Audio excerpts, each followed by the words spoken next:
Hamparan terumbu karang kisaran seluas 13 hektar di kawasan wisata pantai Kecamatan Bungatan Situbondo rusak total.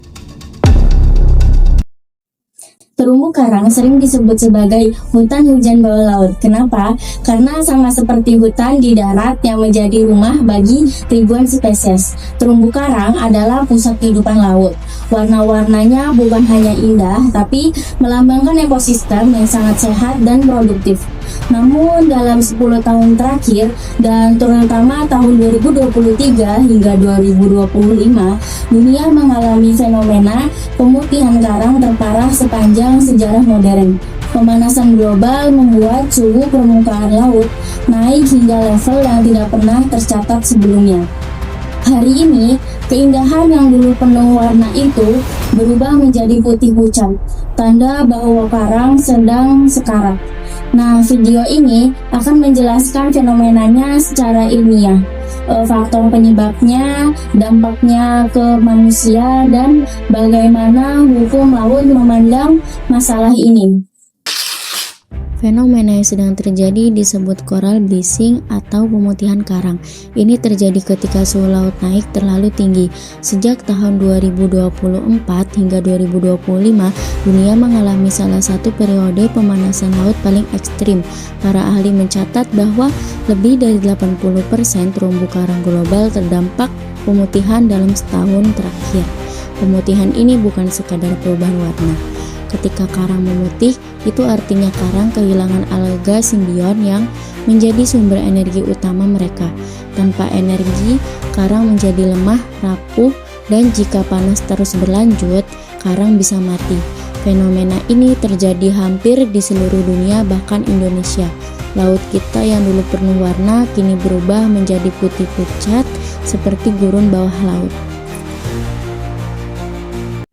Penyebab utamanya kerusakan terumbu karang adalah pemanasan global yang dipicu oleh peningkatan gas rumah kaca. Ketika bumi semakin panas, suhu laut ikut naik.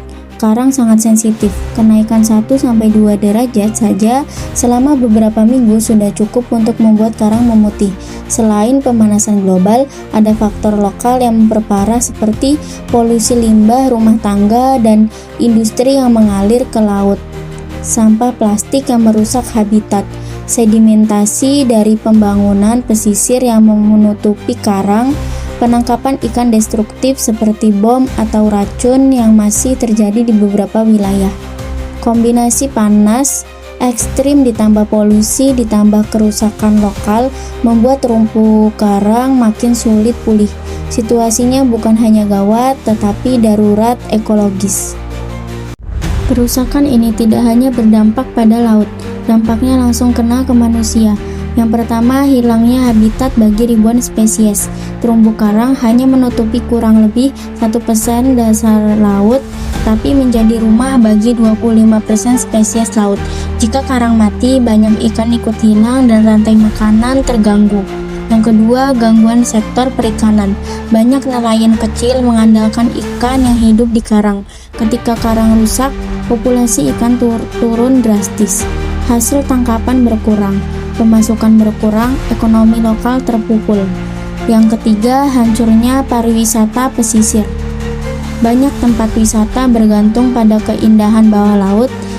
Jika karang rusak, daya tarik wisata hilang. Yang keempat, meningkatnya ancaman abrasi dan gelombang besar. Terumbu karang adalah benteng alami yang memecah gelombang. Tanpa karang, pantai lebih mudah terkikis, banjir rob meningkat, pemukiman pesisir makin rentan. Yang kelima, ancaman terhadap keberlanjutan generasi mendatang. Tanpa terumbu karang, laut akan menjadi ekosistem yang jauh lebih miskin dan rapuh. Dampak kerusakan karang bukan hanya masalah ekologi, ini masalah manusia. Perspektif hukum laut, perlindungan terumbu karang di Indonesia diatur dalam beberapa undang-undang, yaitu Undang-Undang Nomor 32 Tahun 2009 tentang perlindungan dan pengelolaan lingkungan hidup, Undang-Undang Nomor 27 Tahun 2007 dan Undang-Undang Nomor 1 Tahun 2014 tentang pengelolaan wilayah pesisir dan pulau-pulau kecil, serta Undang-Undang Nomor 31 Tahun 2004 dan Undang-Undang Nomor 45 Tahun 2009 tentang perikanan. Ketiga undang-undang ini melarang pencemaran laut, kegiatan yang merusak habitat pesisir, dan penangkapan ikan destruktif seperti bom atau racun. Secara hukum, pemerintah wajib mengawasi, mencegah kerusakan, menindak pelanggaran, dan melakukan konservasi untuk menjaga kelestarian terumbu karang sebagai bagian dari tanggung jawab negara. Solusi dan tindakan yang dapat dilakukan untuk menangani masalah ini dibutuhkan kerjasama antara pemerintah dan masyarakat. Beberapa langkah yang dapat dilakukan antara lain, yang pertama, mengurangi emisi karbon. Langkah ini sangat penting untuk menekan kenaikan suhu global. Penghematan energi, penggunaan transportasi ramah lingkungan, dan pengurangan konsumsi barang yang tidak perlu adalah contoh sederhana yang berdampak besar. Yang kedua, mengurangi plastik sekali pakai. Membawa tas belanja, tumbler, atau kotak makan dapat mengurangi sampah plastik yang berakhir di laut. Langkah kecil tetapi sangat berarti bagi ekosistem. Yang ketiga, mendukung program konservasi kegiatan seperti bersih pantai, penanaman mangrove, atau restorasi karang dapat membantu proses pemulihan ekosistem. Yang keempat, menguatkan penegakan hukum, pencegahan penangkapan ikan destruktif menjadi bagian penting. Pemerintah perlu meningkatkan pengawasan di wilayah pesisir dan pulau-pulau kecil. Yang kelima, edukasi lingkungan. Masyarakat perlu memahami pentingnya menjaga laut karena kerusakan lingkungan pada akhirnya akan kembali berdampak pada manusia. Terumbu karang bukan hanya bagian dari keindahan laut, tetapi juga penopang kehidupan bagi banyak spesies, termasuk manusia. Pemanasan global telah memberikan tekanan besar, namun kerusakan masih bisa diperlambat jika kita bertindak bersama.